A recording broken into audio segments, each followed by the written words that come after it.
नमस्कार, welcome to जियोपॉल India. मैं हूं प्रसेनजीत। नाउ पिछले 48 घंटों में जो हुआ है ना, वो एब्सोल्यूट सिनेमा है। 16 अक्टूबर 2025 डोनाल्ड ट्रंप ने ओवल ऑफिस में खड़े होकर क्लेम कर दिया कि पीएम मोदी ने उनको फोन पर प्रॉमिस किया है कि भारत रशियन ऑयल खरीदना बंद कर देगा। And he assured me today that they will not be buying oil from Russia.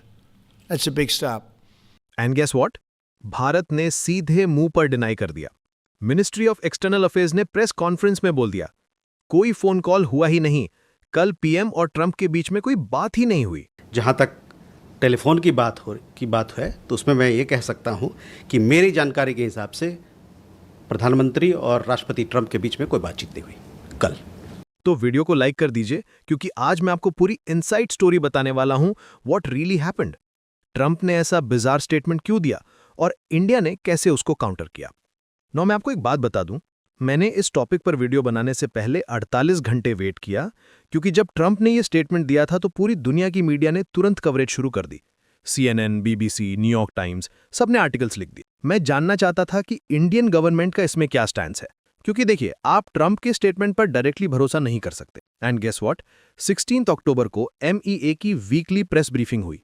Spokesperson Randhir Jaiswal ने क्लियर एंड कैटेगोरिकल स्टेटमेंट दिया, there was no phone call between the two leaders yesterday.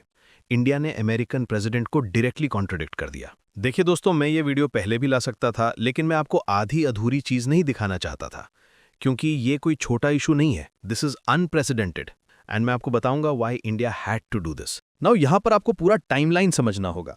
Minute by minute देखते हैं क्या हुआ। 15 October 2025 Wednesday US time, Trump ने media को बुलाया। उन्होंने सर्जियो गोर को इंट्रोड्यूस किया, new US ambassador to India. फिर ट्रंप ने बोलना शुरू किया, Modi is a great man, he loves Trump.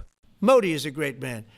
That he loves Trump. Now, I don't know if the word love, I don't want you to take that any different. I don't want to destroy his political career, okay? But you have to understand, I've watched India for years. It's an incredible country. And every single year you'd have a new leader. I mean, some would be in there for a few months. And this was year after year after year. And my friend has been there now for a long time. तब तक सब ठीक था, compliments दे रहे थे। फिर आया the twist. He assured me today that they will not be buying oil from Russia. That's a big stop. And he is. And he's assured me there will be no oil purchased from Russia. I don't know, maybe that's a breaking story. Can I say that? Would you say? There will be no oil. He's not buying his oil from Russia. It started. You know, you can't do it immediately. It's a little bit of a process. But the process is going to be over with soon. 16 October 2025, Thursday morning, India time. Indian media में ये news फैल गई। सब confusion में थे, क्या PM Modi ने really promise किया? फोन कब हुआ? 16 October 2025, Thursday afternoon, India time, MEA press briefing. Spokesperson Randhir Jaiswal ने स्टेटमेंट दिया, there was no phone call between the two leaders yesterday, direct denial. देखिए, जहाँ तक जो अमेरिका से जो टिप्पणी आया ऊर्जा को लेके, उस पर हम लोगों ने अपनी एक प्रेस विज्ञप्ति, एक स्टेटमेंट जारी किया है। तो मैं आपसे कहूँगा कि जो हम लोगों ने स्टेटमेंट आज सवेरे आप लोगों के सामने रखा है, उस पर आप नज़र डालिए। जहाँ तक टेलीफोन की बात है तो उसमें मैं ये कह सकता हूँ कि मेरी जानकारी के हिसाब से प्रधानमंत्री और राष्ट्रपति ट्रंप के बीच में कोई बातचीत नहीं हुई कल। This is massive. भारत ने कभी इतने सीधे तरीके से अमेरिका को कॉन्ट्रडिक्ट नहीं किया था। नाउ यहां पर आपको समझना होगा कि ये रशियन ऑयल इशू कहां से आया। बिफोर 22 भारत अपना तेल खरीदता था मुख्य रूप से मिडल ईस्ट से, इराक, सऊदी अरब, UAE। रशिया से हमारी खरीदारी थी सिर्फ 1.7%, बेसिकली नेग्लिजिबल। फरवरी 2022 रशिया ने यूक्रेन पर इन्वेशन किया। यूरोप ने, अमेरिका ने मैसिव सैंक्शंस लगा दिए। यूरोपियन कंट्रीज ने रशियन ऑयल बायकॉट कर दिया। रशिया के पास अब एक्स्ट्रा ऑयल था जो यूरोप नहीं खरीद रहा था, तो रशिया ने क्या किया, हैवी डिस्काउंट पर बेचना शुरू कर दिया। भारत ने सोचा, हम क्यों महंगे दाम में मिडल ईस्ट से खरीदें जब रशिया 18 से $20 प्रति बैरल सस्ता दे रहा है। तो धीरे धीरे बदलाव आया। 2019-20 में 1.7% रशियन ऑयल था, 2023-24 में 40% रशियन ऑयल, 2025 में 34-35%। रशिया बन गया India single largest oil supplier. सितंबर 2025 में हमने इंपोर्ट किया 1.6 million barrel per day Russia से। ट्रंप का आर्ग्यूमेंट यह है कि आप रशियन ऑयल खरीदोगे तो रशिया को पैसा मिलेगा, वो पैसा पुतिन यूक्रेन वॉर में यूज करेगा, तो इनडायरेक्टली आप वॉर को फंड कर रहे हो। We have a great relationship. No, we were not happy with him buying oil from Russia.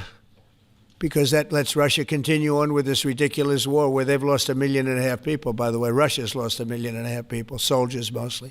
इसीलिए अगस्त 2025 में ट्रंप ने भारत पर 50% टैरिफ लगा दिया, 25% रशियन ऑयल के लिए, 25% ट्रेड इम्बैलेंस के लिए। बट इंडिया ने अपना स्टैंड नहीं बदला, क्योंकि हमारा आर्गुमेंट बहुत सिंपल है। हमको सस्ता तेल चाहिए, हमारे 140 करोड़ लोगों के लिए पेट्रोल डीजल अफोर्डेबल होना चाहिए। यह है national interest. This is very interesting. Russian ambassador to India Denis Alipov ने क्या बोला? We do not interfere in India's decisions. India's oil import decisions are driven by its national interests. Our supplies are very beneficial for the Indian economy.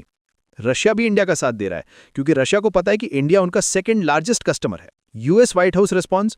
India की denial के बाद White House ने एक contradictory statement दिया। Indian refiners are already cutting Russian oil imports by 50% after US stocks.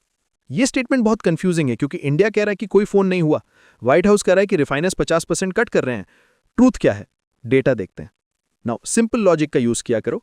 September 2025 data from Kepler report, India ने import किया 1.6 million barrel per day Russia से। यह है 34% ऑफ टोटल इंपोर्ट्स। यह है 10% कम कंपेयर टू अगस्त 2025। तो white house का claim technically correct है कि इंपोर्ट्स घट रहे हैं, बट ये 50% नहीं है, ये सिर्फ 10% है। Why the reduction? ये रिडक्शन ट्रंप की धमकी से नहीं हुआ, यह हुआ मार्केट डायनेमिक्स से। पहला, रशियन ऑयल का डिस्काउंट घट गया। पहले 18 से $20 था, अब सिर्फ $3 से $5। दूसरा, ग्लोबल ऑयल प्राइसेस गिर गए, तो West Asian, African, US oil भी कॉम्पिटिटिव हो गया। तीसरा, मॉनसून में डीजल डिमांड कम थी, फेस्टिवल सीजन यानी कि अक्टूबर से दिसंबर में फिर से बढ़ जाएगी। तो जो भी रिडक्शन हुआ है वो प्योरली इकोनॉमिक रीजन से हुआ है, पॉलिटिकल प्रेशर से नहीं। अरविंदर सिंह सानी, इंडियन ऑयल चेयरमैन, ने हाल ही में कहा, we are buying crude as per the economics, we are not making any extra effort for either increasing और decreasing Russian crude. This is crystal clear. हम इकोनॉमिक्स देखते हैं, पॉलिटिक्स नहीं। नाउ यहां पर सबसे इंपॉर्टेंट सवाल, why did India take such a firm stand? Reason number 1, strategic autonomy. Bharat की विदेश नीति की कॉर्नरस्टोन है स्ट्रेटेजिक ऑटोनॉमी। मतलब हम किसी के कैंप में नहीं हैं, ना अमेरिका का पूरा एलाई, ना रशिया का बुरा एलाई। अगर हम हर बार अमेरिका की बात मान लेंगे तो हमारी इंडिपेंडेंस खत्म हो जाएगी। Reason number 2, economic interests.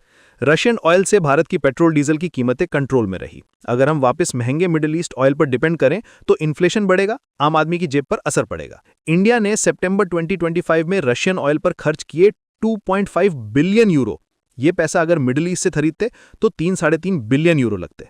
1 billion euro की बचत हो रही है हर महीने। Reason number 3, Trump's inconsistency. देखिए, ट्रंप ने भारत पर 50% टैरिफ लगाया रशियन ऑयल के लिए, बट चाइना पर कोई एक्स्ट्रा टैरिफ नहीं, जबकि चाइना दुनिया का सबसे बड़ा रशियन ऑयल बायर है। ये डबल स्टैंडर्ड है। भारत को लगा कि ट्रंप सिलेक्टिवली हमको टारगेट कर रहे हैं, क्योंकि वो जानते हैं कि इंडिया एक डेमोक्रेसी है, हम अल्टीमेटली प्रेशर में आ सकते हैं, बट चाइना पर वो प्रेशर नहीं डाल सकते। तो इंडिया ने सोचा हम भी फर्म स्टैंड लेंगे। Reason number 4, Russia is a strategic partner. Bharat और रशिया के बीच में दशकों का रिलेशन है। हमारे 60 से 70% मिलिट्री इक्विपमेंट रशियन ओरिजिन के हैं। Su-30 MKI, T-90 tanks, AK-203 rifles. अगर हम रशिया को कंप्लीटली इग्नोर कर देंगे तो डिफेंस सप्लाई चेन डिसरप्ट हो सकती है। तो यहां पे मैं आप लोगों से पूछना चाहूंगा, क्या इंडिया ने सही किया ट्रंप को डायरेक्टली कॉन्ट्रडिक्ट करके, या हमको डिप्लोमेटिकली हैंडल करना चाहिए था? कमेंट सेक्शन में मुझे बताइए, क्या हमको रशियन ऑयल कंप्लीटली स्टॉप कर देना चाहिए, या हमको अपना इकोनॉमिक इंटरेस्ट प्रायोरिटाइज करना चाहिए? वीडियो को लाइक जरूर करिएगा, शेयर करिएगा, ताकि ज्यादा से ज्यादा लोगों को जेन्युइन इन्फॉर्मेशन मिले। तो इसी नोट के साथ ये है वीडियो का अंत। Thank you for listening. जय हिंद।